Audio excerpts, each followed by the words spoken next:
majestically together. Just think about then when we're surrounded by 10,000 times 10,000 angels, and we're in that mighty chorus. Just goosebumps. It is so good to be together today. I had mentioned in the announcement, there's a husband and wife, neat people. They're not actually members of our congregation. But what we thought about is, what can we do to help them? And so I thought about this lesson of benevolence. That just means doing something good. And I thought about it from the standpoint of loving better. What can we do to help others as they're in a difficult time? You say, Paul, you're preaching this because you're wanting more money. Not a dime comes to me. There's no carrying charge. There's no transfer fee. They get every bit that there is. Well, you're doing that here so this congregation has more financial benefit. Not a dime comes to this congregation. It goes to, they were members here, husband and wife, Dave and Christy Garner, and now they worship in the little congregation in Enumclaw. As a background to it, and a number of you got an email on it, he changed jobs. The new employer says, look, not a problem, you'll make the same amount. Didn't, like 33% less, and they just got hammered. And this part is taken care of. They were behind in their mortgage 3 months. Enumclaw took care of that. And said, wow. And so there were car payment and regular bills, credit cards, such as that. So we thought, well, maybe we can help out, but help out on an individual basis. And so as I think about that kind of thing, I think about the greatest commands. Now, it's interesting to me that Jews in their tabulation, and according to JewishVirtualLibrary.org, and it's commonly said the Jews historically noted that there were 613 laws in the Old Testament for Jews to obey. 365 positive, 248 negative. That's not significant one way or the other, just kind of in passing of interest. But it sets the background for the question that was asked Jesus.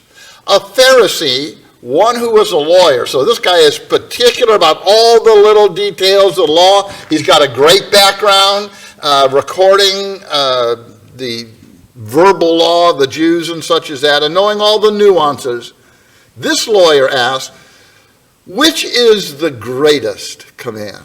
So I know all about the commands and all these other things. So here's over 600 laws. Which one's the greatest law? And you know the answer to that. Jesus says, Matthew 22:37, you shall love the Lord your God with all your heart, all your soul, and all your mind. This is the greatest and foremost command. When you take all the laws there are, Old Testament sacrifice and wearing tassels on your clothes and unleavened bread and all these things, he said, you take them, and thou shalt not commit murder. And he said the greatest of all them is you put God number one in your heart. He said, that's what you're really doing. He said, and he wasn't asked this, but he said, the second is like unto it. You shall love your neighbor as yourself. And that helps sometimes as we see somebody in a difficult situation and it strikes, maybe we've not been through it, and it doesn't strike us as heavily. And we say, well, I think they just, shrug it off or whatever. But if you've been through that, you appreciate the turmoil. One of the Christians here this morning came up to me before most people had gotten here and gave me some money for the gardeners. And he said, I know what it's like. I've been through it 3 times through no fault of my own. I go, wow. It's just thrilling. And so when we think about helping others, that is, if I was in their position and I exhausted all my capability to help and somebody else stepped up, why, it blows us away. And so when we think about benevolence from the standpoint of loving better, one of the things I appreciate, in fact, in this lesson, there's nothing new. Probably there's nothing, because, man, I never heard of such a principle before. It's just stuff maybe we haven't all put together. And in the Old Testament, they really had that same law of love. In Deuteronomy 15, verse 7 and following, if there's a poor man with you, one of your brothers, in any of the towns in your land, you shall not harden your heart, nor close your hand. You're not getting any, Martin boys, I tell you what. He said, don't do that. He said, open your hand. You shall freely open your hand to him and generously lend. And I thought that word was interesting because actually in this particular verse carries that idea of lending, pawning. And that if someone's not coming up and says, look, I just lost my farm, I need your farm. Okay, you got my farm. You're not saying that, but let's say just drought or theft or something else, and somebody said, I need so much seed. And here's a brother says, we're going to help you out. And generously lend him sufficient for his need in whatever he lacks. And you shall generously give to him, and your heart shall not be grieved when you, all right, man, yeah, you get it, but man, don't be the grump. And the Lord will bless you in all your work. That's what God said even in Old Testament times, and I thought it was neat. Psalm 112:9. They share freely and give generously to those in need. Their good deeds will be remembered forever, and they will have influence and honor. I think back, as I read that this past week, I thought about, in the New Testament, we'll talk about in a little bit, Barnabas in Acts chapter 4, he sold a piece of land. Think about that. 2,000 years later, we're still appreciating what that brother did, just to help other Christians. You go, because that's really so.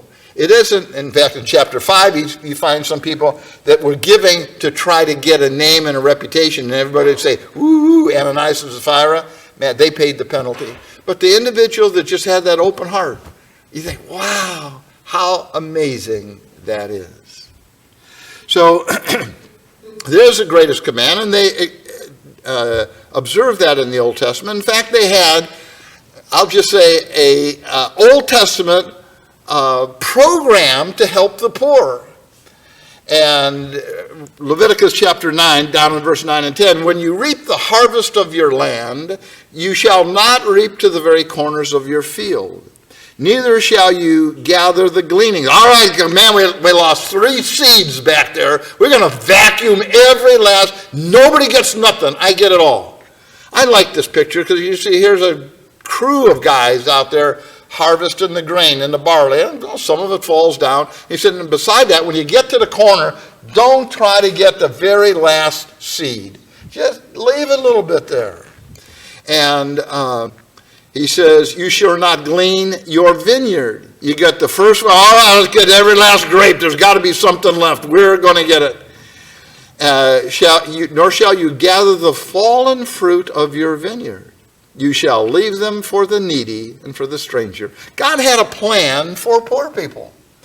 And I thought it was interesting here. The farmers were to make it available, but the poor had to invest their own effort to get it.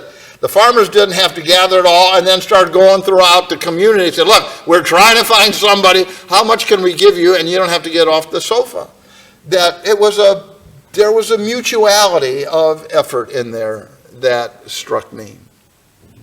And then we see, even when believers gave in the Old Testament, in the New Testament, it was to be with a great attitude. In Proverbs 3 and in verse 27, do not withhold good from those to whom it is due when it is in your power to do it. And then he adds in verse 28, do not say to your neighbor, go and come back tomorrow and I'll give it. When you have it with you. Just see me tomorrow. And I get to hold on for one more day. But the reality is, it's manipulative. It's demeaning. You're just grinding that person.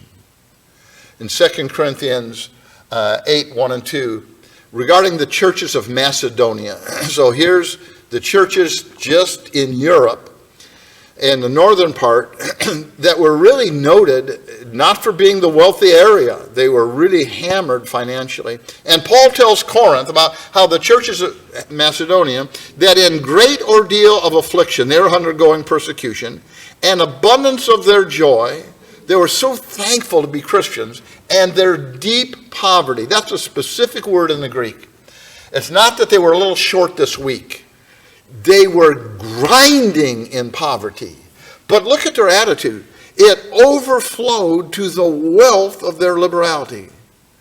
Well, how did that work out? According to their ability and beyond their ability. You can't afford that. Why don't you just keep it? No, it's important to me.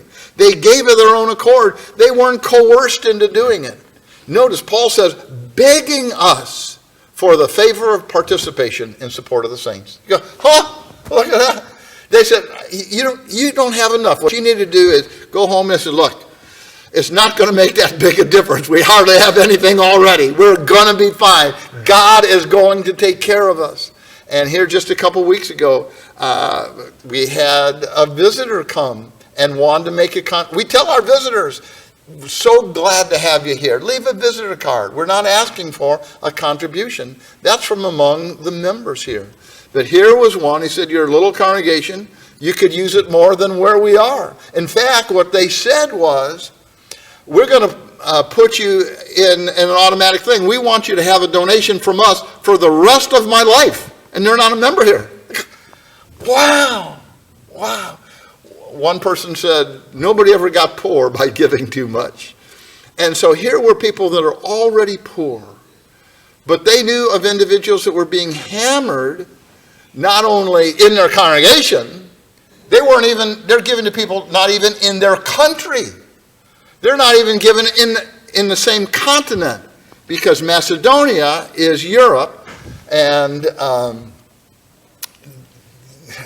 for Middle East and beyond is a part of a different continent. Wow. They said, we want to help Christians. And that's what people have said here. And how amazing that is. Benevolence in loving better, that we see that Christians not only gave, but with amazing generosity.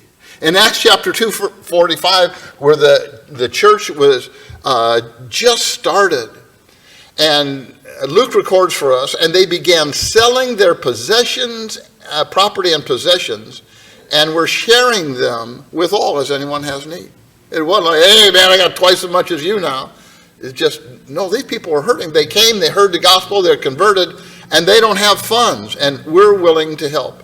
And like the reference I made earlier in Acts 4:36, Joseph, a Levite of Cyprian birth, who was called Barnabas by the apostles. So here is a person of Jewish heritage. Interestingly, I don't know that's particularly significant, but of Levitical, in the priestly line under the Jewish religion. His name really was Joseph, but his attitude was so encouraging to everybody, the apostles gave him a nickname. Man, you are the encourager. In fact, if you had Mr. and Mrs. Encouragement getting married and they had a kid, you would be the one. We're calling you the son of encouragement. And he owned a tract of land and sold it and brought the money and laid it at the apostles' feet. Wow. He had a piece of property. What was his thought? Oh, not doing me any good anyhow. I just got a bunch of weeds on it and I didn't have any real. It just came to me. It was a little side deal here. And some people could benefit from that. And he just had a wonderful and generous attitude. So in the idea of benevolence and loving better, the biggest deal isn't the biggest amount. What you're looking at in this graphic comes from Luke chapter 21, verse 2. He, Jesus, saw a poor widow put in 2 very small copper coins, New International Version. Now, mites is that's translated in a King James and various other ones. And Jesus comments, because here in the court of the women, there were collection vessels that kind of had a narrow opening and then a broader base, and people would put in their coins. And so you could sit there and see, if somebody's putting in a lot, And some were putting in large amounts. And what you're looking at in this graphic is two tiny little things. You can say, man, it's just the width of the base of your fingers, hardly anything. And it was the smallest coins then used among the Jews. And Jesus said, this woman has put in more than them all. Why? Because she put in everything she had.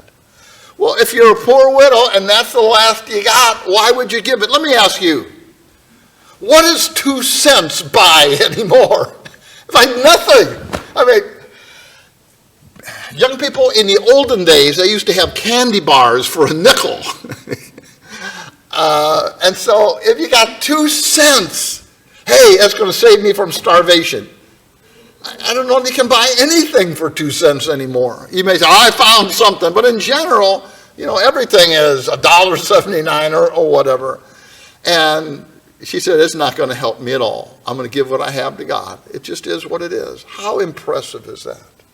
In Acts 11:29, in the northern end of Palestine, way up there in Antioch, actually into the land of Syria, it comments how the disciples, each according to his ability, people have different abilities. Some have a lot, some have a little, maybe some have nothing, decided to send help or relief to the brothers in Judea. And so here were people that says, you know what, that's family down there, and we're going to help. And people have different amounts that they can help with. And so what we're going to do at the end of services, if you want to help Dave and Christy, I'll be out in the foyer. You can help. It's not required. You can go out different entrances if you want. It's just, if it works for you, fine. If it doesn't, fine. This is just an opportunity to help if you like. No requirements whatsoever. And you may not be able to, and that's fine. There'll be another time to help people. Matthew 10:42. Whoever in the name of a disciple, you're doing it because you're a believer, not because I'm going to get a tax write-off because they're going to write me up in the Rotary for, good works. In the name of a disciple, gives to one of these little ones a cup of cold water to drink, shall not lose his reward. He said, it's not the amount, just the willingness of heart. That struck me. In Luke 3:11, whoever has 2 tunics, what we'd say is a long shirt, and God's Word's translation just says, whoever has 2 shirts, let him share with he who has none. And food likewise. So you're just looking at, hey, I got extra shirts, I got extra socks. That aspect, that's just willingness to share. In Matthew 9:13, Jesus said, go and learn what this means. I desire compassion and not sacrifice. Well, God did desire sacrifice, but not just sacrifice only. Not sacrifice because it was more important than a caring, giving, loving heart. He said, that aspect, do I want to obey God? God, I don't have all that much, but you have my heart, and I'm willing to love and to serve. Benevolence as an element of loving better really will also include wisdom in your giving. In Proverbs 14:33, that I don't actually quote all the time, but I quote lots and lots, is where the writer says, wisdom lies in the heart of the one who has understanding. I don't care what it is that you're doing, a little research is going to help you. I don't care if you're giving to people, if you're buying a car, selling your house, doing something on the internet. Use good judgment. Seek the background. What information do I need about that? And it's going to be a blessing. Another one we cite is Matthew 10 and verse 16. Be as wise as serpents and harmless as doves. Get your information. Don't be dumb as a dove and sneaky as a snake. That's the reverse of it. What can we do? Have good judgment. All right, that's not a good purchase or a good website or a good person, whatever it is. And then Proverbs 9 verse 12 that I like, he said, if you're wise for yourself. You're going to be blessed because you make good judgments. You're going to bless others because you're using discretion. So an application of that, one of the things you think about if you're going to help somebody, are they caught up in sin? I'm not saying do they ever commit a sin. Everybody fails. James 3 and verse 2, my brethren, in many things we all stumble. If the Lord's brother says we all foul up, it's not like, oh, that person did one thing wrong. That Linda, we got to watch her. Linda, wheel at it. No, everybody makes mistakes. And in fact, one of the brothers, it was among others, one of the elders we had here, Rocky Wells, wonderful guy. So mellow, so good, so loving, so giving and everything. And in his prayers, he would ask, God, forgive us our sins. And I would think, how could that guy ever do anything wrong? It just is such a neat guy. But the reality, nobody is flawless. But we're talking about somebody that is caught up in it, deliberate and continuous. 1 Timothy 5:22, Paul said, do not share in or be partaker in other men's sin. If another person is actively caught up in drug addiction or alcoholism or whatever, do you want to support that habit? No. And so you try to think about, is this going to a good cause? Do I have confidence in that? And then sometimes, are they willing to work? 2 Thessalonians 3:10, Paul said, if they will not work, neither let them eat. Long time ago, I was preaching in Sumner, and there was a brother in Christ that wasn't exactly on the right track. In fact, he was way off the track, and he wanted to get some help from the Christians. And at that time, I and a couple other brothers were helping the congregation sort through and get the right information for helping different people. And I had done my homework. And so this guy had come, and we'd met with him, and he wanted some help in whatever it was, rent or something. And I said, well, what about asking your family? He said, oh, no, that wouldn't work. They wouldn't give me anything. I said, I know, I already asked them. And he said, what they said about you is they'll help your family, but you are a gold brick.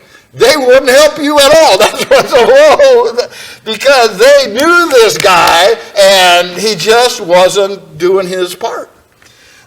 He finally shaped up and got a job and so forth. So you want to know, are you really interested in serving God, or are you just playing a game? Are they takers and not givers? I am struck by Proverbs 30 and in verse 15.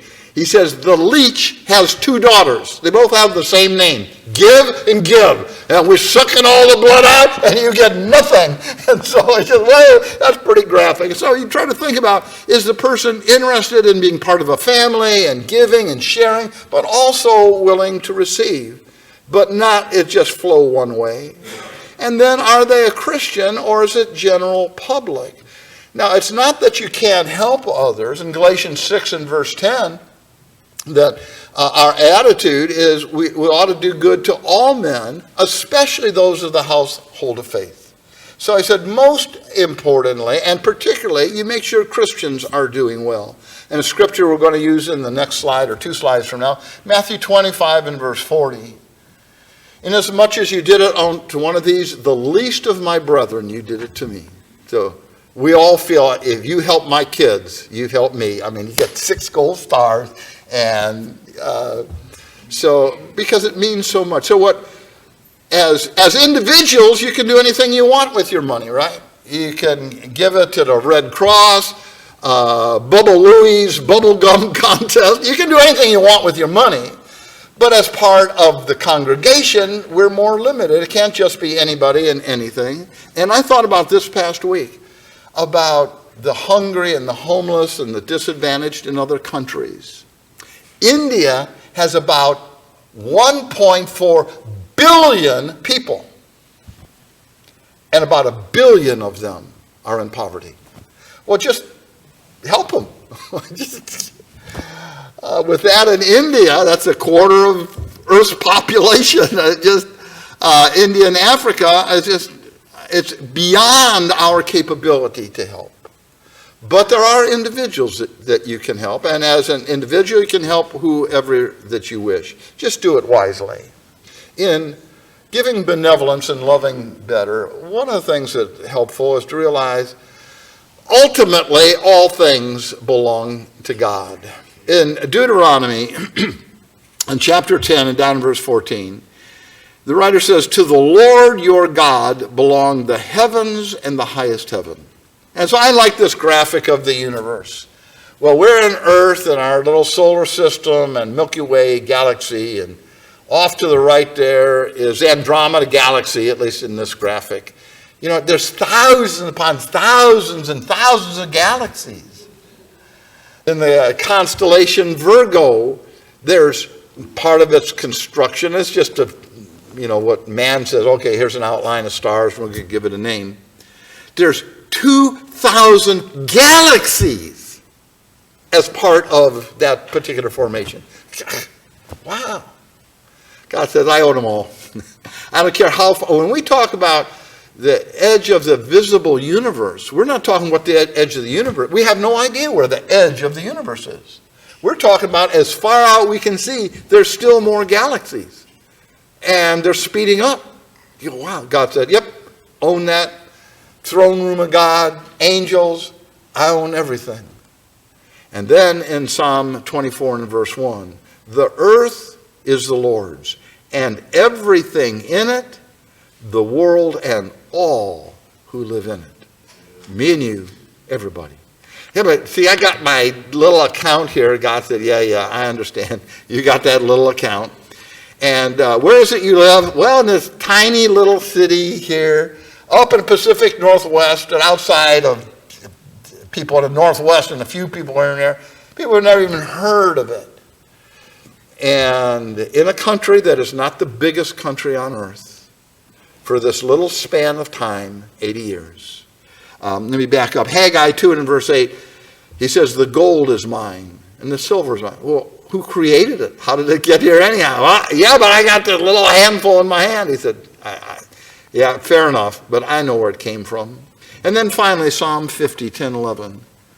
Every animal of the forest is mine. So I thought, well, every bear, black bear, grizzly bear, brown bear, every raccoon, every fox, every squirrel, the cattle on 1,000 hills, all the deer and elk and muskox and caribou, every bird in the mountains. Think about the eagle, falcon, raven, and grouse, and every creature of the field. I just took the lion, the zebra, elephant, wildebeest. God said, I own it all. Well, God, I got this little bit I can help somebody with. He said, good, because we're just caretakers of it for a little while. Benevolence and loving better. God cares about not necessarily how much we give, but how. James 2 and 17, if one of you says to him that is who lacks, doesn't have this and that, go and I wish you well, keep warm, well fed, hey, bro, God bless. Did you give me anything? Well, I gave him a high five. Well, good, but did that really help with the sandwich or no? But does nothing about his physical needs. What good is it? Matthew 25 and verse 40 that I cited 2 slides earlier. Whatever you did for one of the least brothers of mine, you did it for me. And so Jesus said, I take that, my words would be, I take that as a personal favor. You're helping my brother. Because you helped him, you helped me. We get to make a difference. And so, if you would like to contribute, I'll just be out in the lobby afterward, and that's fine. If it doesn't work for you this time, do not worry about it. Yeah, but what if there's too much? Well, then they get a bit extra. What if there's less? One brother who couldn't be with us today said, whatever we lack, I'll make up. This person does not even have a house like the ordinary person here that lives in. He said, I'll just make it up. I said, well, how much? He said, use your judgment. I said, $20,000? He said, use your judgment. Make a good judgment. I just wanted you to know that it's just, this congregation is perhaps the most loving, giving one that I've known. And it's just a joy to be part of the family here. And so we get to ask ourselves, will we do anything if the Lord asks? 2 Corinthians 8, 1 and 5. Regarding the Macedonian churches, Paul says, did not do as we expected, but gave themselves first to the Lord and then to us, in keeping with God's will. They're just saying, we're willing to help out however we can. And I like 1 Kings 8 and verse 61. Solomon said, let your heart therefore be wholly devoted to the Lord our God, to walk in his statutes and to keep his commandments as it is this day. What a joy it is to share this, because your giving attitude really impacts your children. They see, oh, here's how mom and dad did. They just had a great attitude. Christians, it's such a joy to be with you. If your attitude is, well, I'd like to be a Christian. I believe in Jesus Christ. I'm willing to repent of my sins. I'm willing to confess his name and that I am a believer and be buried in the waters of baptism. You got that opportunity this morning, because we're going to sing a song, Won't It Be Wonderful There? If you'd like to respond in any way, we'd be delighted in helping you. Vince, why don't you lead our line?